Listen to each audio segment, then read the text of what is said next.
Good morning students. कैसे हैं आप लोग? आप लोग अभी एक ऐसे त्योहार के बीचों में हैं जो कि बहुत एक महापर्व जैसा है, लेकिन हमें संभलना है। हमें अपने गंतव्य, हमें अपने मंजिल को भूलना नहीं है। हमें यह नहीं भूलना है कि त्योहार तो आएंगे और जाएंगे, लेकिन आपका त्योहार कब होगा? जब आप अपने मंजिल को पाएंगे। ठीक है, तो बिना किसी लोड के, बिना किसी प्रेशर के, बिना किसी भय के, बिना किसी भविष्य के बारे में चिंताओं में खोए हुए अपने मार्ग पे अग्रसर होइए और पढ़ाई करने का हम लोग स्टार्ट करते हैं। आज हम लोग पढ़ेंगे विद्युत तथा परिपथ, इलेक्ट्रिसिटी और उसके सर्किट्स कैसे होते हैं उसके बारे में पढ़ेंगे।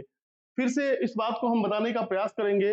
एक चैप्टर फाउंडेशन दे रहा है फिजिक्स के बारे में, इलेक्ट्रोस्टैट के बारे में, इलेक्ट्रिसिटी के बारे में, और कैसे करंट्स का फ्लो होता है, करंट का फ्लो कैसे होता है, रेजिस्टेंस, परिपथ में रेजिस्टेंस कैसे चलता है, इस बारे में हम लोग पढ़ने का प्रयास करेंगे।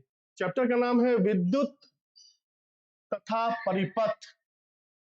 परिपथ मतलब विद्युत तथा परिपथ का मतलब हुआ कि क्या उस विद्युत क्या है, और उस विद्युत के चलने के लिए जो जो इलेक्ट्रिक करंट है ना, उसको प्रोवाइड, उसको फ्लो करने के लिए कैसी अरेंजमेंट चाहिए, उसके बारे में हम लोग पढ़ने का प्रयास करेंगे। स्टार्ट, जैसा कि मैंने पहले भी बोला है कि लाइन टू लाइन हम लोग चीजों को देखते हैं। हमारा प्रयास होता है कि हम कोई भी इंपॉर्टेंट, कोई भी महत्वपूर्ण चीजों को ना छोड़े। हमारा प्रयास होता है कि बच्चों के साथ ऐसे हम ताल से ताल मिला के चलें ताकि उन्हें लगे कि जो पढ़ाई हो रहा है सो कोई बहुत बड़ी चीज नहीं है, और बातों बातों में वो चीजों को सीख ले। स्टार्ट करते हैं चैप्टर को। पहले बोला कि हम विद्युत का उपयोग अपने बहुत से कार्यों को आसान बनाने के लिए करते हैं। बहुत सही बात है। विद्युत का उपयोग याद कीजिए, बचपन से आज तक आपके हाथ में एक टॉर्च है। सपोज उस टॉर्च में सेल नहीं है, टॉर्च का कोई यूज है क्या? It's a useless type of thing.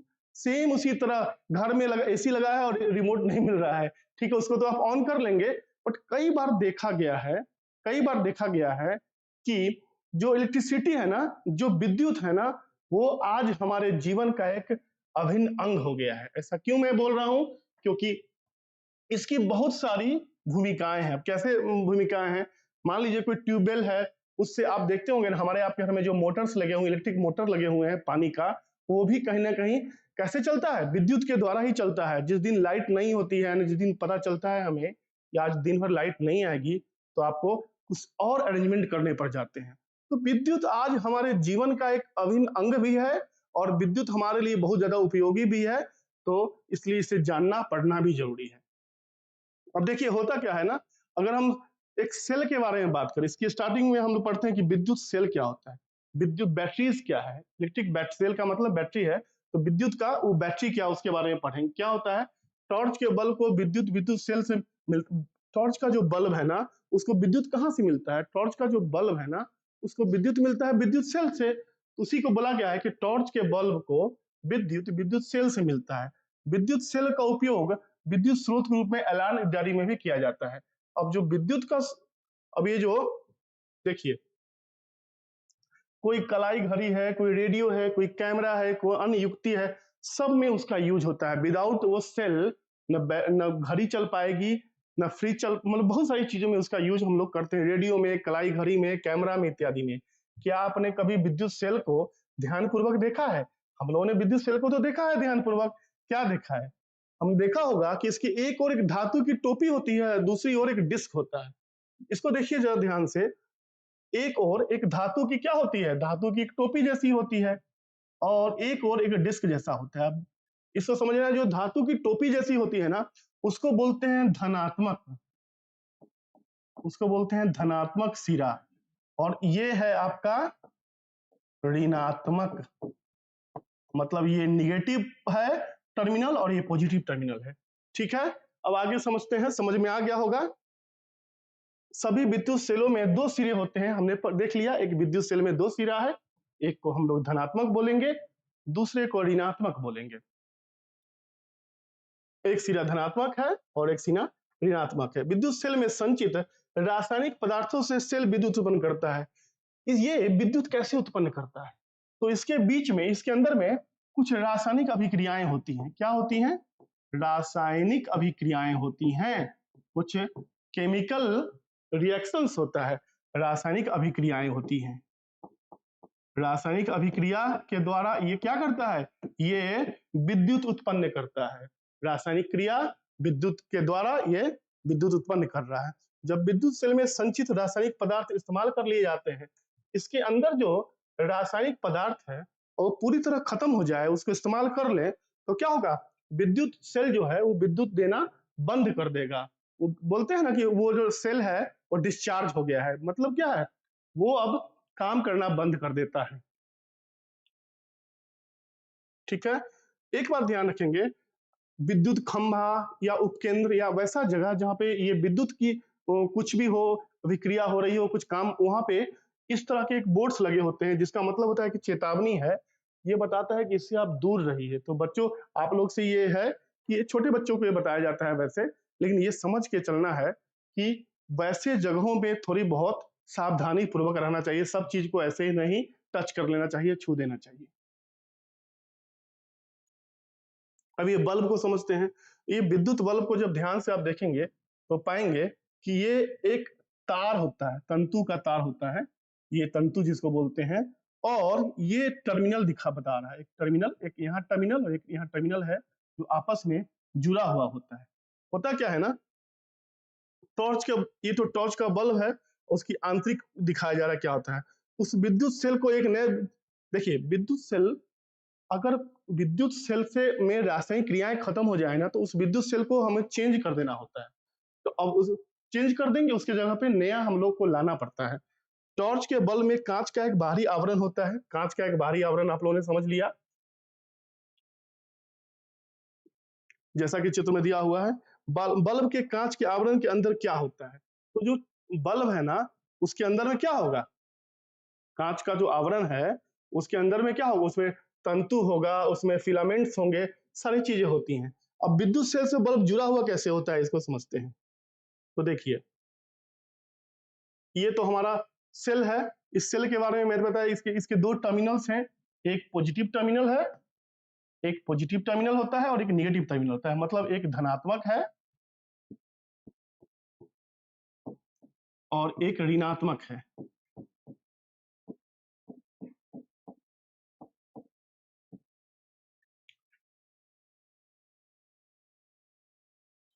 जो हमारा बल्ब होता है ना, उस बल्ब के बारे में बात करें तो प्रकाश प्रकाश उत्सर्जित करने वाले पतले तार वाले बल्ब को हम तंतु बोलते हैं, कहने का मतलब। और इस बल्ब को हम लोग यहाँ देखें तो प्रकाश का उत्सर्जन इन्हीं बल्ब से होता है। यहीं पर इस जो इसी को तंतु, इस बल्ब के अंदर जो ये जो तंतु है ना, वही प्रकाश का उत्सर्जन करता है, प्रकाश वहीं से निकलता है। अब इस बल्ब को आप देखिए तो पाएंगे, बल्ब को दो सिरों से लगा दिया गया है। जब इसे विद्युत सेल से जोड़ देंगे ना, जब इसे विद्युत सेल से संयुक्त कर देंगे, तो ये बल्ब क्या होगा, जल जाएगा। जल जाएगा मतलब ये ग्लो करेगा। बल्ब के साथ तारों को जोड़ने के लिए आप क्या करते हैं, विद्युत टेप का इस्तेमाल करते हैं। कई बार हम लोग बल्ब के साथ तारों को जोड़ते हैं। अब विद्युत परिपथ के बारे में समझते हैं। विद्युत परिपथ क्या होता है, विद्युत परिपथ का मतलब हुआ कि जो आप विद्युत प्रभाव, विद्युत का जो आवागमन होगा उसके लिए एक उसके पथ बनाना होता है, कि रास्ते बनते हैं, उसी को हम लोग विद्युत परिपथ बोलेंगे। ये जो विद्युत परिपथ है, ये बताता है कि जैसे ये देखिए, ये हमारे पास सेल है ना, तो ये उसका पॉजिटिव टर्मिनल है सेल का, ये इसका निगेटिव टर्मिनल है। जो हमारे पास बल्ब है, उस बल्ब में भी दो टर्मिनल है, एक पॉजिटिव टर्मिनल, एक निगेटिव टर्मिनल। तो जो अगर बल्ब के पॉजिटिव टर्मिनल को विद्युत सेल के पॉजिटिव टर्मिनल से जोड़ दिया जाए, ठीक इस प्रकार जो परिपथ में किसी तरह की कोई रुकावट नहीं हो, तो आप देखेंगे कि बल्ब ग्लो करेगा, बल्ब जलेगा। लेकिन अगर बल्ब बल्ब विद्युत सेल का पॉजिटिव टर्मिनल और बल्ब विद्युत सेल का निगेटिव टर्मिनल में किसी प्रकार का कोई व्यवधान हो, कोई रुकावट हो, या पूरी तरह नहीं जुड़ा हो, तो बल्ब ग्लो नहीं करता है, बल्ब नहीं जलता है। ठीक उसी प्रकार पॉजिटिव टर्मिनल, अगर निगेटिव टर्मिनल तो जोड़ दिया गया है, परंतु पॉजिटिव टर्मिनल को नहीं जोड़ा गया है, तो बल्ब ग्लो नहीं कर रहा है, बल्ब नहीं जल पा रहा है, विद्युत हमें नहीं दे, विद्युत ऊर्जा प्राप्त नहीं हो पा रही है। ठीक उसी प्रकार अगर दोनों टर्मिनल को एक ही साथ जोड़ दिया जाए और एक हमारा पॉजिटिव टर्मिनल रुक जाए, तो भी हमें नहीं मिलेगा, क्या, बल्ब ग्लो नहीं करेगा।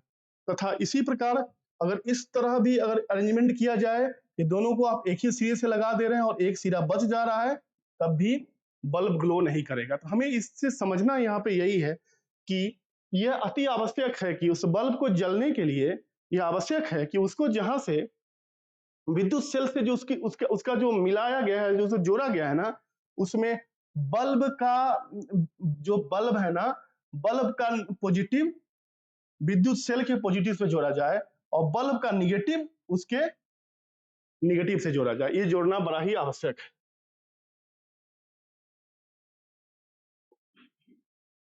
अगर इसे इस प्रकार नहीं जोड़े, कई बार आप देखेंगे कि ये जो सर्किट होता है, विद्युत सेल का जो इलेक्ट्रिसिटी का जो सर्किट होता है ना, सर्किट अगर पूरी तरह कंप्लीट नहीं है, उसमें किसी तरह की कोई कमी है, तो वो जो बल्ब होगा वो बल्ब नहीं जलेगा। ये चीजें बताती है कि एक विद्युत इलेक्ट्रिसिटी को फ्लो करने के लिए, विद्युत को जाने के लिए उस परिपथ का पूरी तरह जुड़ा हुआ बहुत आवश्यक है।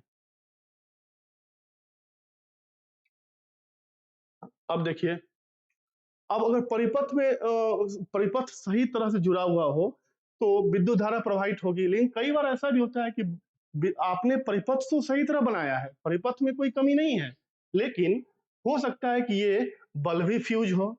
तो बल्ब के फ्यूज होने से क्या मतलब है? बल्ब के फ्यूज होने से मतलब हुआ कि हो सकता है कि परिपथ को आपने एकदम सही से अरेंज किया है, सही से मिलाया है, सही से लगाया है, लेकिन जो ये बल्ब के अंदर में जो तंतु है ना, ये जो बल्ब के अंदर में जो मैंने बताया तंतु है जो ग्लो करता है, हो सकता है उसका ही ब्रेक हो गया हो। उसके अंदर भी अरेंजमेंट होता है ना, टंगस्टन में आगे की कक्षाओं में बताऊंगा कि टंगस्टन का बना होता है। तो हो सकता है कि उसी में ही कोई कमी हो, वो टूट गया हो, उसका परिपथ आपस में डैमेज हो।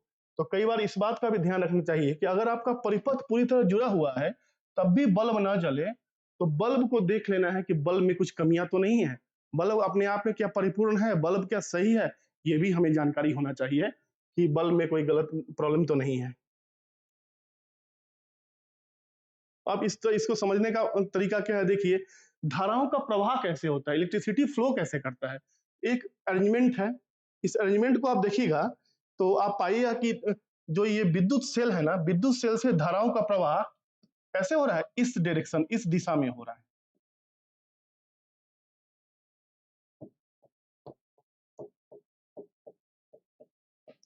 जरा समझने का प्रयास कीजिए, विद्युत सेल को बल्ब के साथ जोड़ा गया है, विद्युत सेल को बल्ब के साथ जोड़ा गया है, और उसके बाद के विद्युत सेल के जो धनात्मक सिरा है, विद्युत सेल का जो पॉजिटिव टर्मिनल है, वहां से वहां से क्या हो रहा है, ये विद्युत विद्युत जो धारा है सेल में, विद्युत धारा बल्ब में प्रवाहित हो रही है, और वहां से इसके निगेटिव टर्मिनल से होते हुए, किसके निगेटिव टर्मिनल से, बल्ब के निगेटिव टर्मिनल से होते हुए ये पुनः देखिएगा कि निगेटिव टर्मिनल जो हमारा है विद्युत सेल का, उसमें प्रवाहित हो रही है। और इस तरह ये पूरा अरेंजमेंट अपने आप में क्या है, क्लोज्ड सर्किट बना रही है। क्लोज्ड सर्किट का मतलब कि बंधा हुआ सर्किट, टूट ब्रेकेज नहीं, इस सर्किट में ब्रेकेज नहीं है। जैसे सपोज ऐसे समझिए कि ये मेरा एक विद्युत सेल है और ये बल्ब है, तो आपस में मिल तो रहा है नहीं, ये क्लोज सर्किट हो गया। क्लोज सर्किट होने का मतलब कि ये जो परिपथ होगा ना, ये आपस में इसमें विद्युत धारा, लेकिन यही विद्युत धारा प्रवाहित होगा। यही सर्किट टूट गया मतलब ब्रेकेज हो गया, तो आप देखेंगे कि विद्युत धारा का प्रवाह बंद हो जाएगा, रुक जाएगा।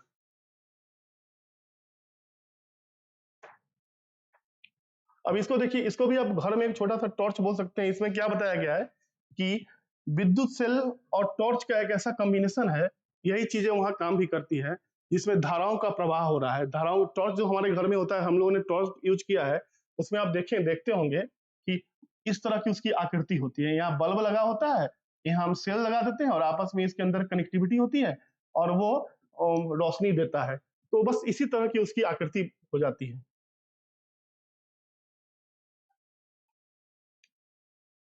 वो बताया गया जो कि मैंने पहले बताया, विद्युत बल्ब कई कारणों से फ्यूज हो सकता है। कैसे हो सकता है? मान लीजिए कि उसके उसके अंदर जो टंगस्टन है, उसके अंदर जो तंतु है, हो सकता है कि वो खंडित हो जाए, वो टूट जाए। हो सकता है कुछ और सेल के टर्मिनल के बीच विद्युत धारा का परिपथ टूट जा सकता है। बहुत सारी चीजें हैं जिस कारण ये प्रॉब्लम हो सकता है। अब विद्युत स्विच को समझते हैं, विद्युत स्विच का क्या काम होता है। घर में विद्युत स्विच के बारे में समझने का प्रयास करते हैं।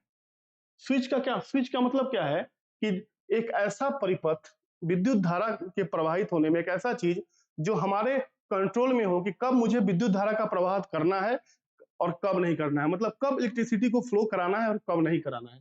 तो पहले पल जो हम लोगों ने देखा था कि क्या देखा था हम लोगों ने देखा था इस इस पिक्चर में आपने देखा होगा कि अगर ऐसा कोई अरेंजमेंट है तो ये बल्ब तब तक जलता रहेगा जब तक इस विद्युत सेल में थोड़ा भी एनर्जी है। कहने का मतलब है कि विद्युत सेल में जितना रासायनिक अभिक्रियाएं होगी ना तब तक वो जलेगा। रासायनिक अभिक्रियाएं खत्म हो जाएंगी, रासायनिक अभिक्रियाएं खत्म होने का मतलब कि जब विद्युत सेल अपने आप में डिस्चार्ज हो जाएगा ये बल्ब चलना बंद हो जाएगा।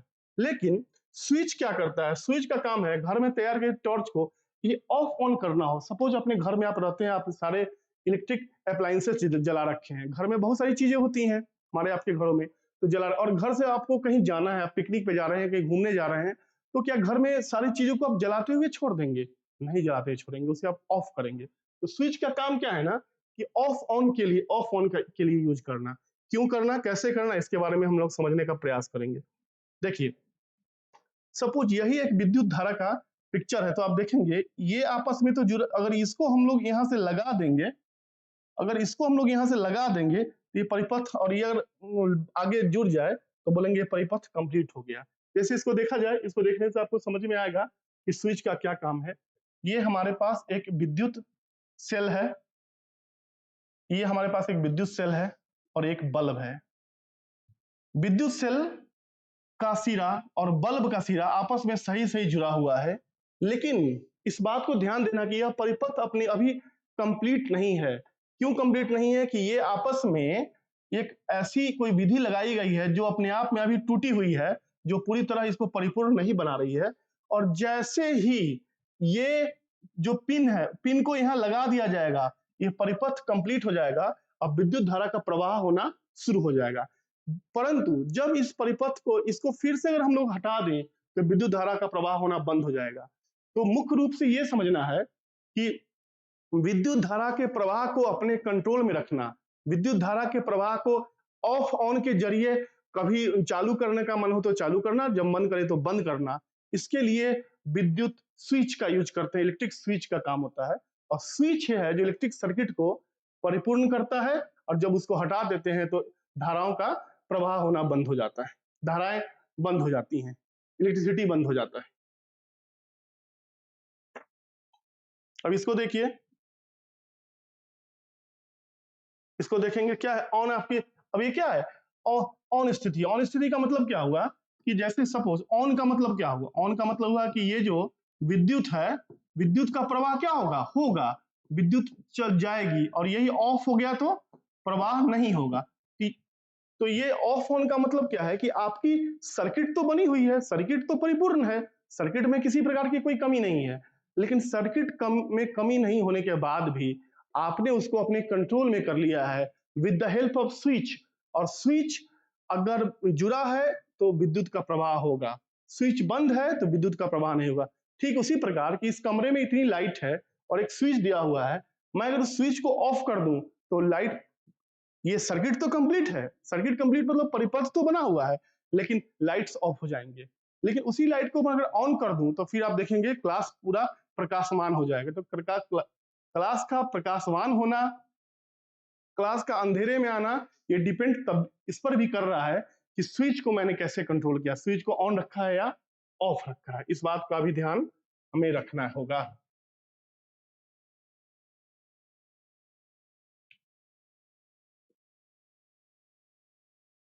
अब समझते हैं कि विद्युत चालक क्या होता है। देखिए चालक कहने का मतलब होता है ना कि जिससे वैसी वस्तुएं जिससे विद्युत धारा का प्रवाह हो पाए। जैसे सपोज एक छोटा सा एग्जांपल, घरेलू एग्जांपल ले रहे हैं, आप सबने देखा होगा कि हमारे आपके घर में जो इक्विपमेंट कुछ होते हैं जिससे हम लोग इलेक्ट्रिसिटी को देखते हैं, तार को देखते हैं, कुछ वैसे काम करते हैं, वैसे इक्विपमेंट पे ऊपर पे प्लास्टिक का कवर होता है। क्यों प्लास्टिक का कवर होता है उसके बारे में समझने का प्रयास करेंगे। हम लोग का चैप्टर जो नया टॉपिक है विद्युत चालक और विद्युत रोधक। हमने अपने सभी क्रियाकलापों में परिपथ को पूरा करने के लिए धातु के तार उपयोग किए थे। धातु के तार किए थे, याद है जो तार किए थे, ठीक है। लेकिन परिपथ बनाने के लिए धातु के तारों के स्थान पर हम सूती धागे का उपयोग करते हैं। क्या आप सोचते हैं कि इस अवस्था में बल्ब, कहने का मतलब कि हमने हमने धातु का उपयोग क्यों किया? यहाँ एक प्रश्न उठता है कि धातु के वो जो बल्ब है, बल्ब को ग्लो करने के लिए हमने जो एक बोला कि ऋणात्मक है या एक धनात्मक है, ये हमने धातु के तार का यूज क्यों किया? हम लोगों ने मेटल क्यों यूज किया? हम लोगों ने धातु का तार इसलिए यूज किया कि धातु एक सुचालक होता है, किसका? विद्युत का। विद्युत धारा धातुओं से प्रवाह करती है, लेकिन अगर उसी विद्युत धारा के बदले सूती कपड़ा लगा दिया जाता तो विद्युत का प्रवाह होना बंद हो जाता। इसका मतलब क्या है कि कुछ ऐसे एलिमेंट होते हैं, कुछ ऐसी चीजें होती हैं, कुछ ऐसे पदार्थ, कुछ तत्व होता है जिससे विद्युत विद्युत का सुचालक होता है, मतलब विद्युत उस रास्ते जा सकता है, विद्युत का प्रवाह हो सकता है। और कुछ ऐसे भी तत्व होते हैं जिससे विद्युत नहीं जा सकता है। तो हमें याद रखना है कि विद्युत का चालक का मतलब है कि जिससे विद्युत धाराएं का प्रवाह हो पाए, और वैसे चीज जो विद्युत को रोक पाए उसको बोलेंगे विद्युत का रोधक। जैसे समझते हैं कोई तार है, एल्युमिनियम का कोई तार है, कोई लोहे का तार है, कोई टंगस्टन तार है, ये सारी चीजें क्या है? ये विद्युत के सुचालक हैं। इससे विद्युत धारा प्रवाहित हो सकती है, इससे इन तारों से विद्युत धारा आगे जा सकती है, विद्युत धाराओं का प्रवाह हो सकता है, विद्युत धारा इससे बह सकती है। लेकिन वहीं पे कोई प्लास्टिक है, कोई कपड़ा है, सूती कपड़ा है, तो उससे क्या? उससे विद्युत धारा नहीं प्रवाह होगी। तो ये जो प्लास्टिक है या कोई सूती कपड़ा है, उसको हम लोग विद्युत का क्या बोलेंगे? विद्युत का रोधक बोलेंगे। और ये जो एल्युमिनियम, टंगस्टन, इन चीजों को हम लोग क्या बोलेंगे? विद्युत के चालक बोलेंगे। अब आपने देखा होगा कि देखिए, ये पूरे चीजों में आपने प्लास्टिक का आवरण, क्यों प्लास्टिक का आवरण लगाया गया है? प्लास्टिक का आवरण इसलिए लगाया गया है कि ये जो भी इक्विपमेंट होगा ना विद्युत का, उसके ऊपर प्लास्टिक के आवरण होने से यहाँ करंट का फ्लो नहीं होगा बाहर में, और उससे अगर इससे हम टच भी कर लेंगे तो हमें प्रॉब्लम नहीं होगा। आपने देखा होगा कि कोई भी तार जो होती है ना, तार के ऊपर प्लास्टिक का आवरण होता है। ऐसा क्यों होता है कि तार को अगर आपने टच भी कर लिया तो उससे आपको कोई प्रॉब्लम, जैसे ये मेरे पास एक तार है, आपने देखा, ये भी आप देखिए, इसके अंदर में धारा का तो प्रवाह हो ही रहा होगा, लेकिन इसके ऊपर ये क्या बता रहा है कि ये जो धारा है ना, ये धारा अंदर में धारा का प्रवाह है क्योंकि वो सुचालक है, लेकिन ऊपर में इसके ऊपर प्लास्टिक के आवरण दिए गए हैं कि अगर मैंने इसको टच कर लिया तो उससे मुझे कोई नुकसान नहीं होगा, कोई प्रॉब्लम नहीं होगा। जरा सोचिए, ऊपर में भी ये खुला खुला होता और मैं बातों बातों में टच कर लेता तो क्या आपको पढ़ा पाता? आज मेरी जिंदगी का क्या हाल हो जाता? तो ये भी समझना है कि चीज इक्विपमेंट यूज तो करना है कि सावधानियां भी बहुत ज्यादा जरूरी होती है। रबर, कांच, चाबियां, पिन, प्लास्टिक स्केल, लकड़ी बताया जा रहा है, एल्युमिनियम की पत्ती, मोमबत्ती, कुछ चीजें थर्मोकोल, कागज, पेंसिल, कुछ ऐसी चीजें हैं जो चालक है, कुछ ऐसी चीजें हैं जो उसके चालक नहीं है।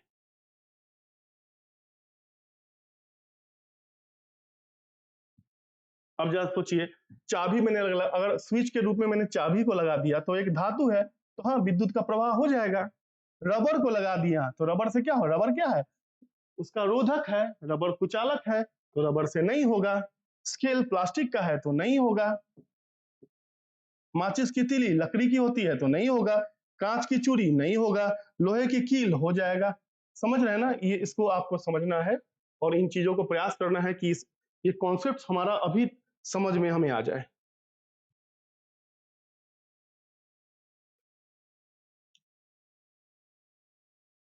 तो ओवरऑल अगर हम लोग बात करें इस चैप्टर में हम लोगों ने क्या सीखा? हमने इस चैप्टर में सीखा कि विद्युत के बारे में समझा, विद्युत धारा के बारे में समझा, परिपथ के बारे में समझा, विद्युत के सुचालक के बारे में, विद्युत के कुचालक के बारे में समझा, स्विच का क्या यूज है सो समझा, और हम लोगों ने समझा कि विद्युत सेल कैसे होता है, विद्युत बल्ब कैसे होता है।